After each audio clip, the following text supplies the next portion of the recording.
Hello everyone and welcome back to A-Level Politics. In this lesson what we're going to do is talk about federalism and devolution and examine the similarities and differences between the two, focusing on the sort of comparative politics aspect of the exam that you will be sitting very soon. And so it should be noted that your understanding of federalism and devolution shouldn't come all from this lesson. You should have already have an understanding of both of these concepts before, and then we can apply our understanding of these concepts to be able to do some comparative politics and looking at the similarities and differences between the two. I will link in the description both lessons on this channel on federalism and devolution, as well as lessons from the Law Academy channel on devolution from the perspective of constitutional law.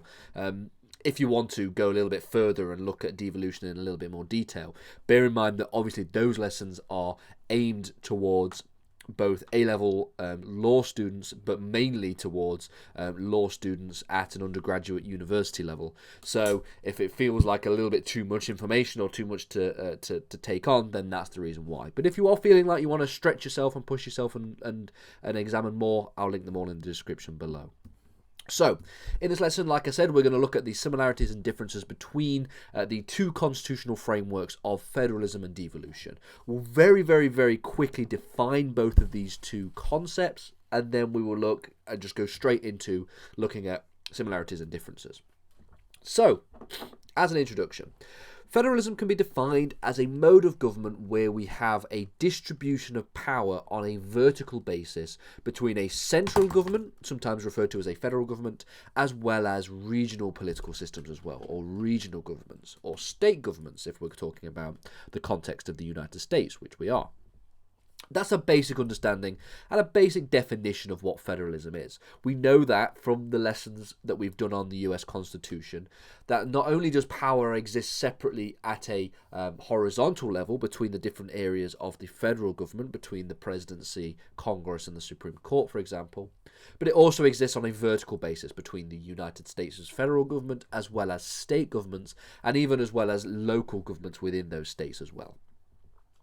So we have the existence of federalism in the United States, we have the federal government, and we have the various state governments. We have 50 state governments.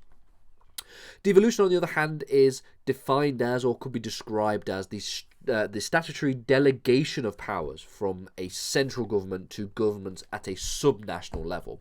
In the United Kingdom, we have the Westminster central government that is regulated at Parliament, and then we also have, for example, the Scottish Parliament, we have the Welsh Assembly, and we also have the Northern Ireland Assembly.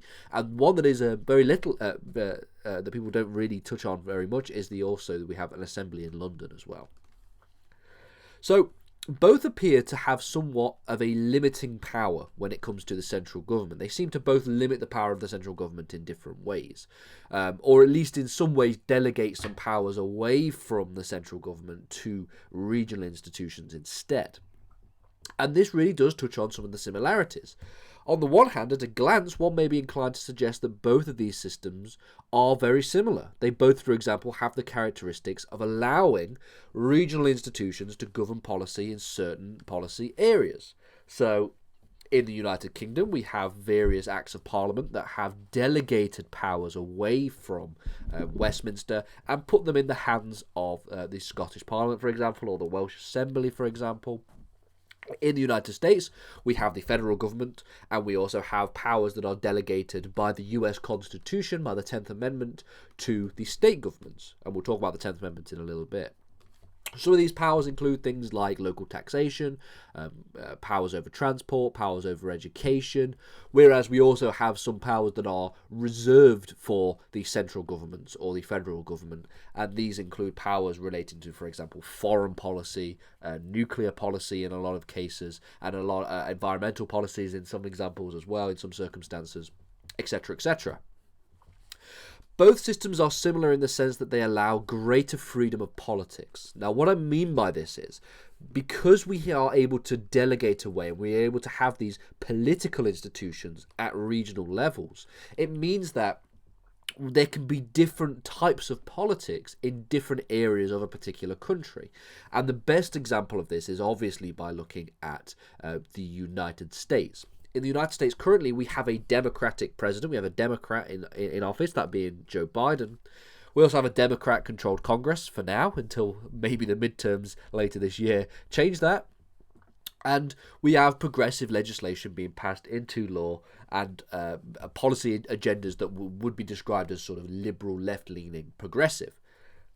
But at a regional level, we have much more conservative politics that exists. For example, in southern states, there is a lot of conservative politics, and you can see this obviously in the number of policies that they have. Much stricter abortion laws, much stricter laws relating, or at least or more lenient laws relating to guns and the ownership of guns in America. And this allows for there to be a freedom of politics. Because there are a certain amount of powers that are delegated to these regional institutions, they are able to thrive and develop their own political ideologies within the different regions of the United States. And this means that the United States is almost like a melting pot of different political agendas. You've got very conservative southern states, and you also have quite liberal states on the coast, for example, New York and California. And then at the federal level, you can have either. We had the conservative President Trump, and then now we have the more liberal President Joe Biden. And this is what we mean by the sort of freedom of politics, the ability to have different political agendas in different regions. The same can be said for Westminster and the Scottish Parliament when we're talking about devolution, because Westminster government has often at the moment, especially with the Conservative government that is in power, clashed and been into conflict with the more liberal left-leaning Scottish National Party. And a similar thing can be said here. We have a freedom of politics because they can both coexist under the same nation state and still exist together and still be able to pass legislation together in a way that is, on the one hand, quite contradictory in some areas of Scotland. And within the Scottish Parliament, there is a lot of policies that seem to conflict with the idea of the conservative values that exist in the Westminster government. But because only certain powers have been delegated to the Scottish Parliament, that means that there is still the ability for these two things to coexist together. And that's what we mean by freedom of politics. Some have argued that these similarities have gone even further, and we could even describe the system that we have in the United Kingdom as not a system of devolution, but more of a system of quasi-federalism. Now, what does this mean? Well, they've argued that with the increase in powers being devolved to the regional institutions in recent years, more and more legislation has been passed, devolving more and more powers to these institutions. For more on this, like I said, see the Law Academy videos we've already done. The UK could be said to be moving closer towards federalism, and some have even suggested that we are actually at a system of federalism, or more a system of quasi-federalism. It's sort of federalism. We're nearly at full-on federal institutions, and this does suggest that the UK system of devolution is actually moving even closer to the US system of federalism, to the point where when we're talking about the similarities and differences, there are more similarities. But obviously, there are a lot of challenges to this perspective, and that's why we can talk about the differences between the two systems as well. It can be argued that while there are similarities that exist on the surface, there are much more deep-rooted differences that exist between the two systems. And so, for one, the establishment of federalism in the United States is actually an ingrained, fundamental aspect of the US Constitution. The US exists as separate states that are represented at the federal level, and it always has been, and it always will be. Whereas in the UK, devolution was only introduced in 1997 with the introduction of the new Labour governments.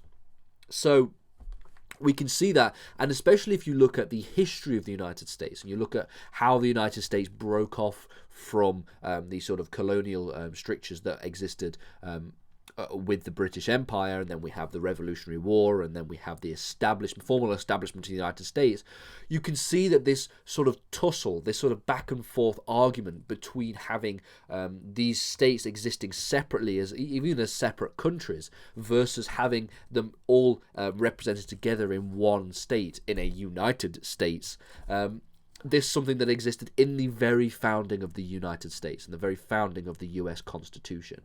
So we can't overlook the fact that federalism is very much ingrained and a fundamental principle of the US Constitution, whereas devolution was just something that was introduced as part of a manifesto from the new Labour governments from 1997.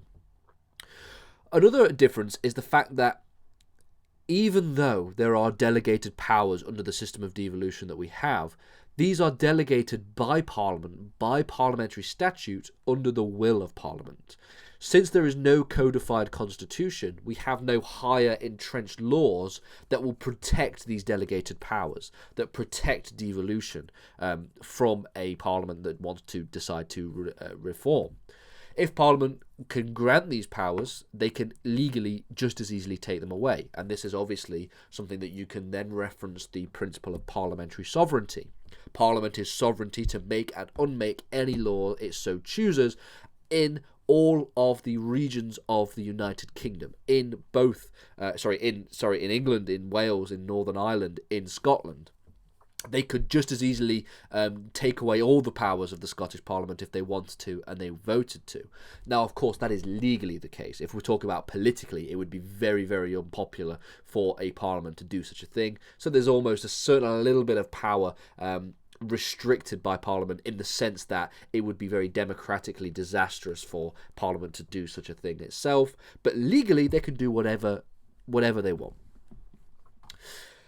And as I mentioned already, in the United States, this is not the case. The United States does not have an uncodified constitution. It has a codified constitution. The 10th Amendment of the United States Constitution specifies, quote, that the powers not delegated to the United States by the Constitution, nor prohibited by it to the states, are reserved to the states respectively or to the people.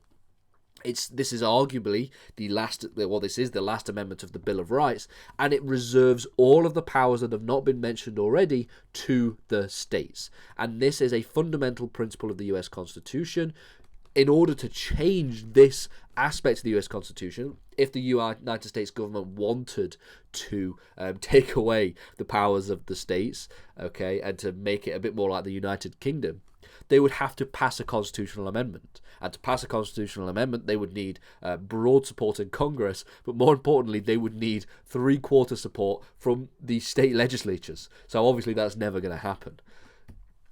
It clearly sets out in constitutional law the view that states will always have a certain degree of power. There will always be certain powers that are delegated to the states because they are not delegated to the federal government. The federal government does not have the power to simply take these powers away, just in a similar sense, because the power itself, the law itself, this amendment in particular, is entrenched by this codified constitution that has an amendment process that is obviously very difficult to pass. There's also differences in terms of the amount of power that is delegated. In the United Kingdom, if you go and look at the lessons on the Law Academy, we've focused on some of the powers that are specifically delegated. We have powers that are delegated over things like local taxation, some education policy. In some regards, a little bit of fiscal policy is delegated as well. But in the United States, there are much more powers that are delegated to the states from the federal government. And in reality, we have these.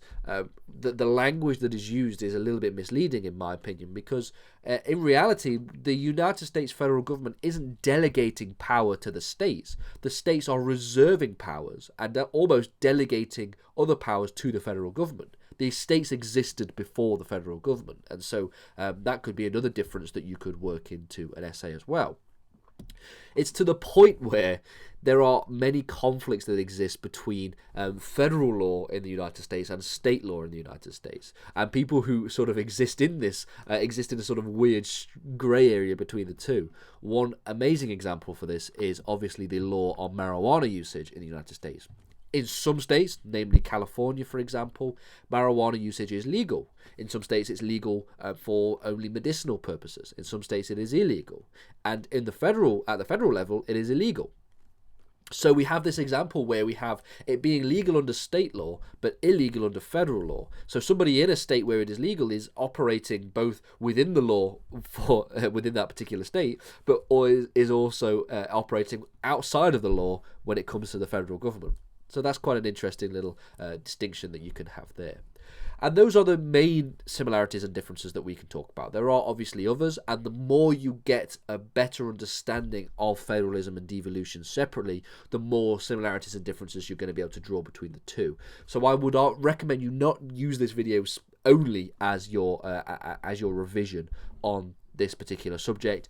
Go back and go through federalism in more detail, go through devolution in more detail, go back over the lessons we've already done.